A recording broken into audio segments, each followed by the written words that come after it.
Hello, Austin. How are you? I'm good, Steph. How you doing? Good.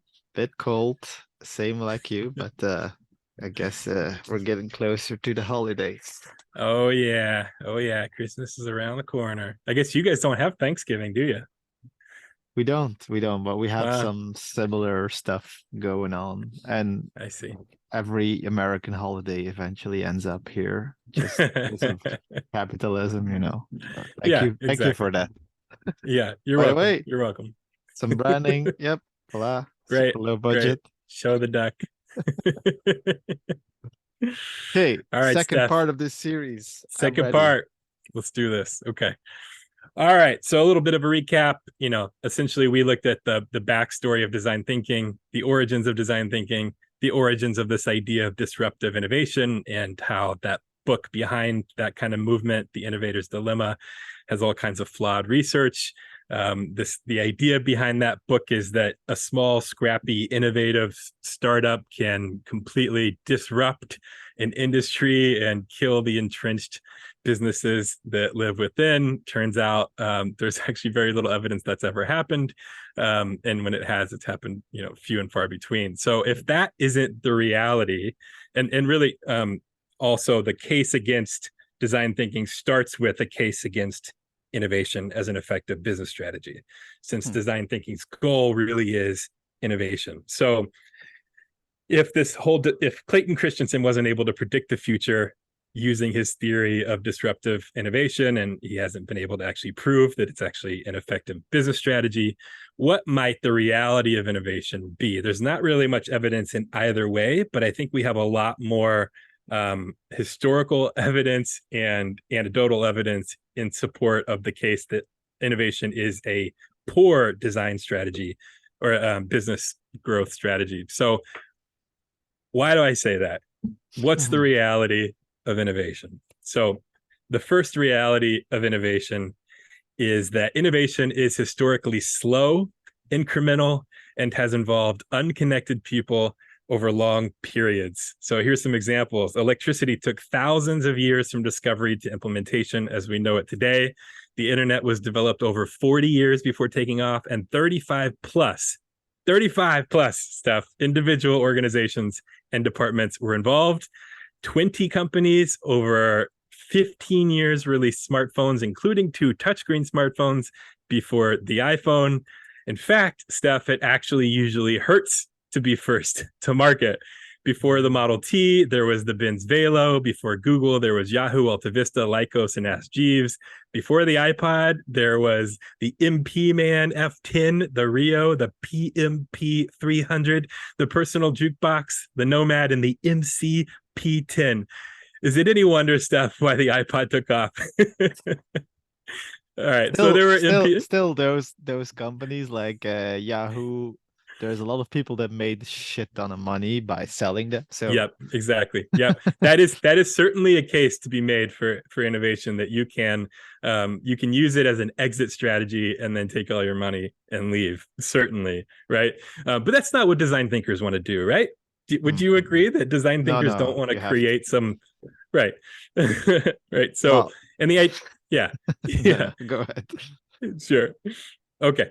So that's the first reality of innovation. The second reality of innovation is that good enough solutions already exist and consumers are used to and satisfied with them. So they're not really looking for innovative solutions most of the time. In fact, we're even pretty hesitant to try new things. I want to talk about an example of this happening where IDEO, the pioneers and really inventors, I guess you could say, innovators of this idea of design thinking, created a product that consumers were not looking for and didn't want. And that is the improved grocery cart.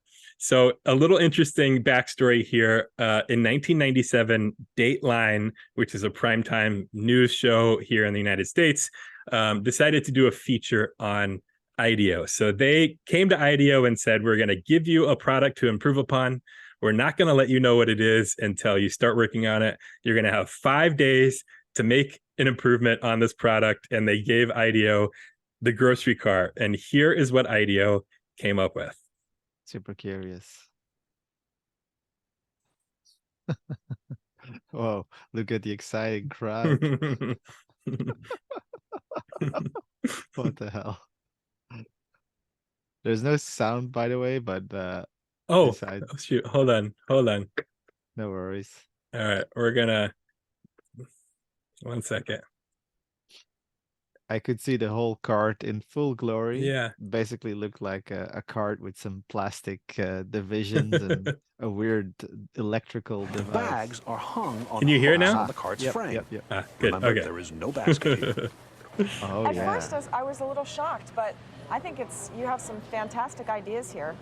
It needs a little refining, but I think that it's great. I mean, we would want them. She also gave us some really good comments about how we can make this thing better. A lot of hours. Also, an open mind, a boss who demands fresh ideas be quirky and clash with his, a belief that chaos can be constructive, and teamwork, a great deal of teamwork.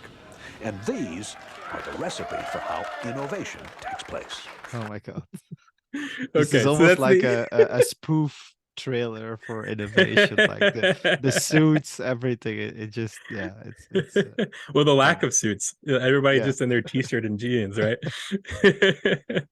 Right. So this cart didn't take off for a bunch of reasons, but if you ask design thinkers in forums all over why this cart didn't take off, they would just say that the grocery stores are idiots, they're Luddites, they're afraid of innovation, they're afraid of new products, and that's why this product never took off. But there are so many logistical issues I'm not going to go into right now with the IDEO grocery cart, but really at the end of the day, consumers weren't looking for a better grocery cart. They didn't care. They certainly weren't going to come to a grocery store because it had a different grocery cart. That's just not how we interact with the world, especially when something's been around for a really long time. So, second reality, good enough solutions already exist, and customers aren't really looking for anything beyond good enough most of the time.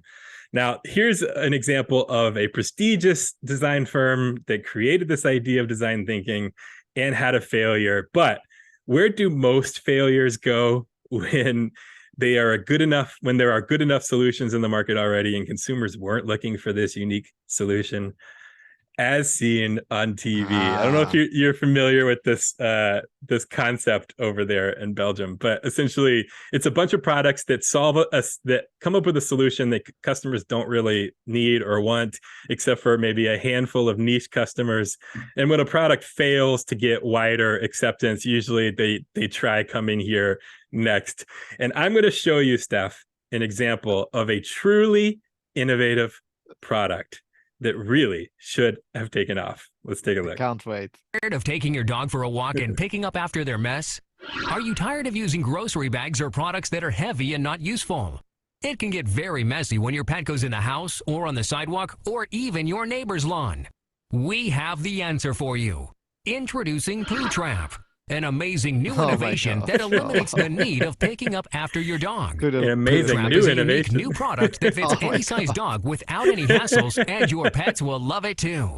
It's easy to install on your dog and makes your walking experience fun.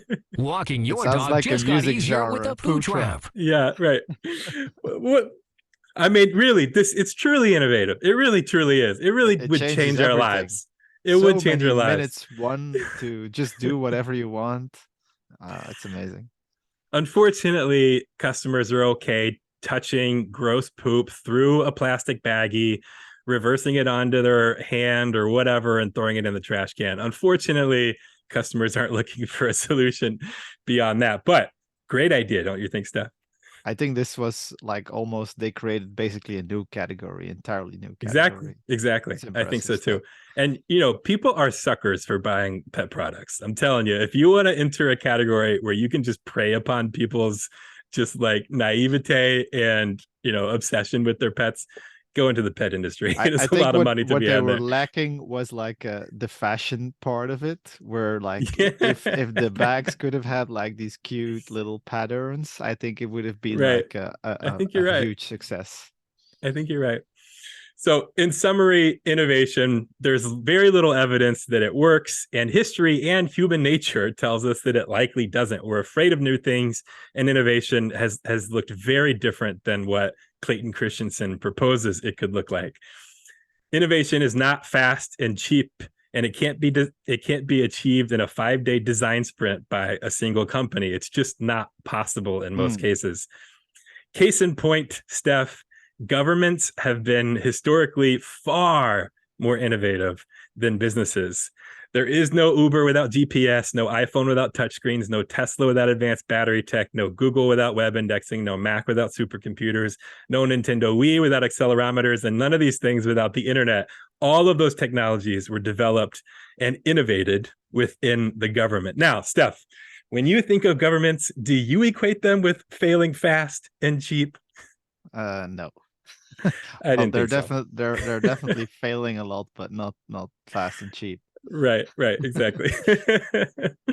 So if there's very little evidence to show that innovation is an effective business strategy, and more evidence, at least anecdotal, to show, and history has shown that it really doesn't work that way, why are we so obsessed? I want to highlight 3 main reasons here. First is FOMO. If we're told innovation is a successful business strategy, and we are obviously assuming everyone's trying to do it, then we're going to fall prey to believing that if we don't innovate, or if we don't have a mind at least towards innovation, then we're going to get disrupted. And like we talked about in the previous episode, Clayton Christensen in his book, The Innovator's Dilemma, preys upon FOMO. It is built on FOMO. If you're a small company, you can disrupt the bigger company, but a bunch of other small companies could disrupt you. And if you're a big company, you got to always be agile, or you're going to get disrupted by the smaller company. It's essentially living in fear all the time. The second reason that I believe we're obsessed is survivorship bias. We see the few success stories of companies that we perceive are innovative, Apple, Facebook, Amazon. They weren't truly innovative. Maybe Amazon you could make a case for, but in reality, they were really just built upon previous technologies and ideas. But we don't see the many more failures. The guy who has a startup idea, leaves his job and starts to pursue, getting some money from family and friends, and then realizes that his product is never going to work in the market. We also don't see the stories of big companies that try to focus on innovation and come up with some incremental change in their products, and then they never take off. That's not a news story. It's not newsworthy. But a company that is perceived as being innovative, that becomes, this huge multi-billion-dollar company, is obviously going to be talked about a lot more. And then finally, novelty is sexy. We just like new and shiny things as business people. Customers and consumers don't, but as business people, we really love that stuff. So here's what I propose we do instead of obsess over innovation. Don't reinvent the wheel, Steph. Steal it. Yes, that's Steal it. Great, the great wheel. Artists steal, or something Great along artists those lines. steal. Exactly. So you want to look at your most successful competitors. You want to study them. Then you want to just copy them functionally. Look at how they function administratively, or from a business model standpoint, or how their product functions, and just steal it. Just copy that functionality. And then you can look and sound distinct. And all of a sudden, you can truly disrupt an entire category without innovation at all, Steph, by focusing on your distinctive brand assets and just stealing the wheel. Here are some examples of companies that have done just that and found success. Ford stole from Benz, Apple and Microsoft stole from Xerox, Lyft from Uber, Airbnb from Vrbo, Pepsi from Coca-Cola, Samsung from Apple, Facebook from MySpace, Target from Walmart, and McDonald's from White Castle. So what do you think of my case so far against innovation as an effective business strategy? Is it solid? Is it weak?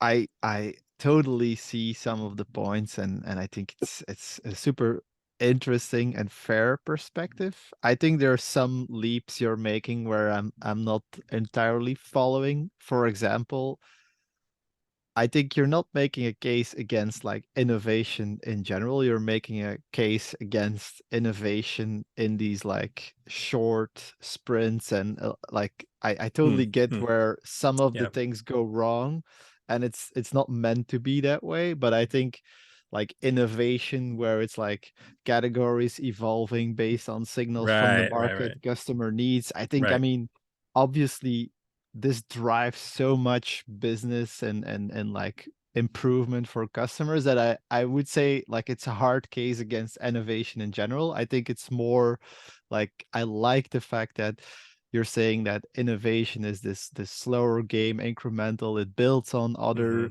innovations before that. It's maybe not a purely like single competitor versus competitor game, but more of like an overall like rise of the tide, and everybody joins with it, as you see here. And I'm seeing that. Like I'm in a like a very fast growth, high tech environment right now, and obviously we're like obsessed with building the best product, and often that's innovative. Sometimes it's not really about innovation. But what we see is like in the market, incumbents do pick up on it quite fast, and sometimes they have a bigger war chest. So going alone and all in on innovation is indeed not a very good idea. But again, it's like it's a bit more nuanced, but I think it's there's a lot of strong points and a lot of like typical things like these traps we fall into that I think you're like nicely like that's dissecting like a surgeon, and I like that.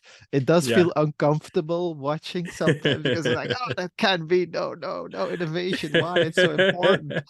But yeah, I'm liking it for sure. Yeah. I'm not against innovation in general by any means, but I think the idea that you can, as some new startup, or even not a startup, but a small, scrappy company, that you can actually be the ones that innovate aside from and actually create a long-term successful business strategy from it, I think is very difficult. Because even if you do innovate, some bigger player has more resources than you, and they're just going to crush you, which is why an exit strategy might be an effective approach. But if you want an actual, if you want to go down in history as someone who created something truly innovative and it actually, stood the test of time, that's going to be very difficult to do. But yeah. I'm wondering this, Austin, like, is it a bit like almost nihilistic to think in this way, in the sense that a lot of like entrepreneurs, oh my God, that word, but people they start a business often from an itch that they want to scratch, like, oh, I hate this service and I want to improve it and I think I can do better. And so they start doing it. So I'm wondering like this idea of like, guys, it's not gonna work anyway. You're gonna get crushed. If it's like a bit nihilistic, I don't know. How do you feel about that sentiment? Yeah, I think the case that I'm making here is against the people who are saying that like you're going to become the next multi-billion-dollar company because of innovation, right? Again, So you can have a successful business based off of innovation, but you're likely not going to become like the big player in your category. You're most likely going to like play to a niche within your category. You're gonna get bought, or you're gonna get bought. Exactly. No, but which is fine, if nuance. that's what you're going for. Yeah. It's a very important nuance. Yeah, I think the problem with innovation speak is really that it is the magic bullet, the magic pill to become a unicorn, really, in reality, right? It's like this idea of disruption only through disruption can you grow, and it's not true. It's just not true. Exactly. And I agree with that. Yep. Yeah. Okay, Steph. So moving on to my second core argument against design thinking. Even if, and we just talked about this, even if innovation actually was proven to be a successful business strategy, or even if, innovation, could help you, build a substantial business that doesn't disrupt anybody, but, pays the bills and gives you a better chance at life. I believe that design thinking is still poorly equipped for the task of innovation. And here's my first point on that, Steph. With the real design thinking case studies, please stand up. Okay. I have looked everywhere for case studies on design thinking. And every time I find one that I'm like, oh, actually, that's probably a successful case study. I just do a little bit of digging and it starts to fall apart. Now, I can't just take a bunch of case studies and analyze those. So we're going to narrow in on IDEO. We need to talk about IDEO, Steph. They are perceived to be this highly successful, innovative, incubator for these great ideas, which is why people come to them. But let's look at the reality of the case studies that they themselves promote as important, and design thinkers promote as well. So here's the first one. It is a voting system designed for LA County here in the United States. And it was supposed to make voting more intuitive and accessible. It was discontinued. Here's the Oral-B toothbrush that you could plug into your computer. Why someone would want to do that, I don't understand. Also discontinued. To and no one charge copied it, them. to get data on your brushing behavior. Well, yes. Yeah. Who knows? Here is the Willow breast pump, which is the first wearable breast pump. So innovative idea, innovative product. Users can't stand it. There's another company that has stolen the wheel from Willow and made it much better, called LV, and they are likely going to take over Willow in no time. And you won't be hearing about Willow anymore because they were first to market. I skipped one. Here we go. Okay, so this is PillPack. I don't know if you know about PillPack. Yeah. We'll get to that. We'll get to that. Oh my god. This is PillPack. So PillPack is a unique case with IDEO. They incubated the whole company within their design firm. So they didn't just design the product. They actually didn't come up with the product idea. The founder did, and then they came to IDEO. IDEO liked the idea so much they decided to take on the business. So they didn't just design the product, they also designed the business strategy. But according to anywhere you look, the first thing that anyone ever says when they talk about PillPack online is the customer service is absolutely horrendous. Not, standard or normal, like way below standard or normal. And this is super ironic because design thinking is human-centered design, empathizing with the users. So clearly they've been so obsessed with the novelty of this product that they've completely forgotten about the core fundamentals of empathizing with the users, giving them the product that they want when they need it, right? There's also a ton of other issues with PillPack that we're not going to go into here. And then finally, the Swiffer mop. So have you heard the legend that IDEO created the Swiffer mop, Steph? I have not, but dude, this thing is a thing in my household, I can tell you that. Great. We need to buy one too, honestly.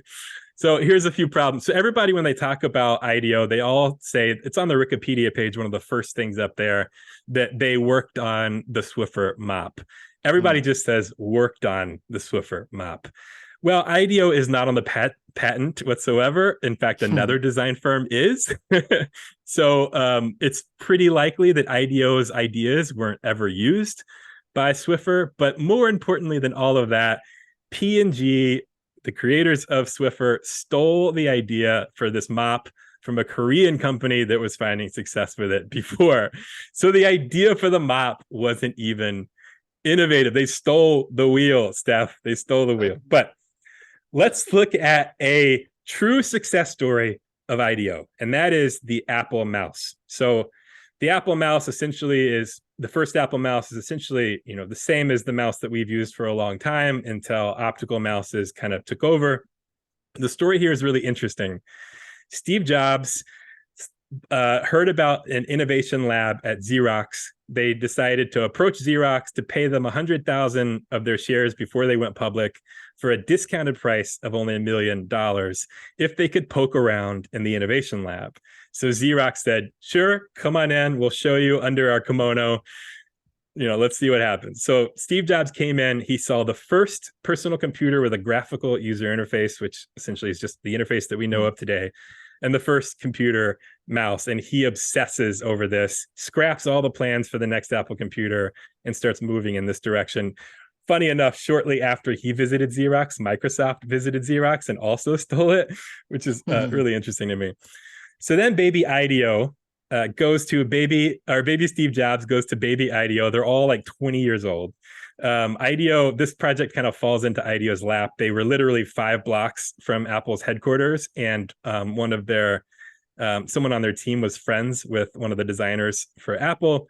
And they said, okay, here's the computer mouse that Xerox created. It costs $400 to manufacture. Can you make it cost under $35? So IDEO came up with this idea of, there was already the ball and the original mouse, but it was kind of housed by a bunch of complex ball bearings and was really expensive to make. They decided, let's make the ball kind of float on just a couple different touch points. It'll last longer, it'll be smoother, what have you. But IDEO did not design the Apple mouse using design thinking. Here are some really big diversions from design thinking that were at play with the Apple mouse. One, there was no multidisciplinary team. So common knowledge with design thinking, at least today, I think before there were some differences on how this worked, but now the goal is a multidisciplinary team. You have an accountant, you have a marketer, you have a designer, an engineer, what have you, and you with your different minds coming together. Well, IDEO consisted exclusively of engineers at the time. They even all went to the same design school at Stanford. The second, really, I think the biggest divergence from design thinking is they didn't actually involve users at all in the process of designing the Apple mouse. They didn't observe them, they didn't interview them, and they didn't test their prototypes with them. What's really interesting is that the Wikipedia article actually says that they had a bunch of focus groups and all these things, but they actually didn't. Apple's design team might have, but David Kelly in this obscure website, I'll put a link in the YouTube video, but essentially this journalist interviewed the team of IDEO on the Apple mouse, and he put all of his notes and even internal memos from IDEO on this website that I was able to find after a bunch of digging into this, which tells this story. And in that article, David Kelly, the founder of IDEO, says, today we would test this with users, but back then you'd use your intuition and show it to whoever you could find in the old school days, right? Which makes sense. They wouldn't have a design process formulated when they're 20, right? It makes sense. But they then took that Apple mouse and built on that success of the Apple mouse and said, you can create your own Apple mouse using this particular methodology. And that's really the problem. They didn't use that particular methodology. Additionally, individuals worked in isolation and had aha moments, and then came to one another and started to work in a team. So this whole idea in the Dateline episode of there was teamwork, a great deal of teamwork, did not happen at least in the sense that everybody was in a room throwing up ideas. Dean Hovey was one of the founders of IDEO. He came up in complete isolation with the idea of the floating ball within the mouse. And then he got so excited about it, he bragged to his friends who happened to be his coworkers at the time at IDEO. And then they talked about it, refined it a little bit, and moved from there. And then finally, many of the innovations that design thinkers credit IDEO for were actually Apple's internal team's ideas. So the fact that the mouse had one button, a lot of people in their blogs about IDEO said they realized users didn't know how to use a mouse, and they needed to they needed something really simple. Well, the one mouse or the one button idea was actually straight from Steve Jobs, who said, give it one button. And then the tactile click. Yeah, right. Exactly. We'll talk about how Steve Jobs is a design dictator in a little bit. He was not a design thinker, or in our next episode, I should say. No, I love this, by the way, as a recipe for innovation. So please do not involve multidisciplinary teams. Do not observe. Do not do anything, and work in isolation. And then you'll get the best results. Hey, there you go. That's a new school for you, Austin. Yeah. There's actually a lot of truth in the isolation piece, actually. There's actually been a lot of research to find, like, where did these innovative ideas really come from? They mostly come from like a hub and spoke approach, where you have you have an office or a culture where you have these individual places where you could go off and not be distracted and come up with these ideas, and then you can bump into your coworkers outside of that setting. That's actually how most innovations happen. In fact, there is an isolation piece, and then they come together and start to refine it. But there's also another piece about letting time move, or time go. It really, that sitting back and letting, your entire surroundings inform you when you're not actually thinking about the complex problem. Subconsciously, they start to inform your life, and you have these aha moments. Exactly, in the shower. Right. It's interesting how much this reminds me of like how actually like advertising agencies, like when they do case studies, they explain their framework. Like, we went from strategy, we did customer insights, then we did the creative ID, and from the creative ID came this beautiful execution. But usually it's like, Paul ran into Jeff, who was drunk, and they were laughing with the stupid ID, and the next morning we kind of said it to the boss, and something weird happened. Right. And nobody knows how it happened. That's what Paul Feldwick describes in his book, that there's so much randomness in this process, and I guess it's just the same with innovation. Yeah, it really is. It really is. And it's, So, all right. So to be fair, there are some success stories of design thinking. We're just getting into, by the way, the main argument against design thinking for a tool for innovation. We'll cover the rest in our next episode.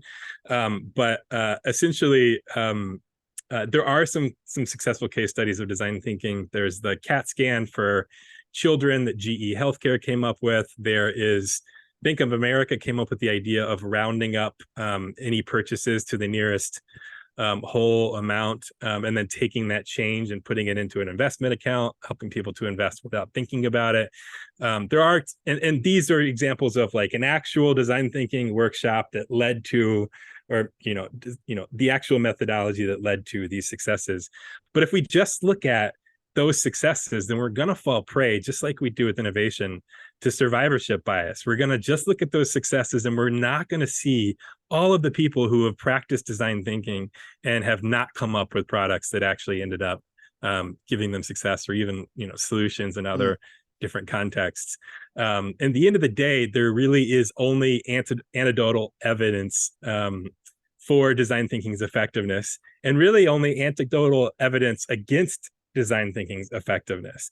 But we're going to talk about a little bit of the other problems inherent to design thinking, one of which is brainstorming, which has never been proven to actually work, which is a really big component of the ideation phase, which we can talk about next. But in a nutshell, there is no really or very little hard evidence to suggest that design thinking works or doesn't work.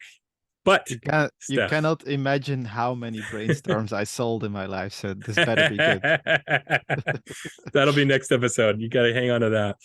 There is one empirical study that might debunk design thinking, and it was conducted by the Institute, which was founded by none other than IDEO. We were going to talk about that on our next episode. A little cliffhanger there for you, Steph. Also on the next episode, what are design thinking's inherent flaws for innovation? There are many. Why empathizing with users can end in disaster. What motivates the $6 billion design thinking industry? Spoiler alert, it's not proof of its effectiveness, because there is none. Why design thinking for brand design might be its worst application to date. And finally, Steph, my oversimplified alternative hexagons for success. not just sticking to critique. I like that. Oh wow, this is gonna be good. Very interesting stuff as always. I think this is one of the best like deep series on design thinking I've seen. I don't know about other people. I'm glad. I'm glad. There aren't many. Like I said in the first episode, there are very few critics of design thinking. This is actually a disruption in full tilt. I mean, you're basically taking a gap in the market and filling it. We're doing like, this is blue ocean content. I mean, exactly. But you did it in isolation. It's funny. I end up actually falling into all of these techniques that we talk against. Differentiation. Well, I guess I'm randomly differentiated, or not unintentionally differentiated, because I'm debunking all of this branding advice. And maybe to your point, I'm against disruptive innovation, and yet here I am disrupting the entire category of design thinking. You're a purple cow. or something I'm a along those purple lines. cow. Yeah, yeah, one of those. Yeah. Actually, that's that. I saw that. I was actually thinking that Seth Godin hit the nail there with the purple cow ID, because it's mostly just about being purple as a cow, but still just being a cow. It's a distinctive thing, not a Exactly. differentiated Oh thing. yeah. But Oh yeah. we I can get love it. into that another time. I love it when gurus are always saying, you know, this is the key to branding, and they put something in there that's the actual key to brand growth, and then they like immediately say something to the app, like contrary to Yeah. the evidence of how brands grow. It's really interesting. But Loved it. Thank you so much for all the detective work. And yeah, looking forward to the next one. myself as well. Cheers, Austin. See ya.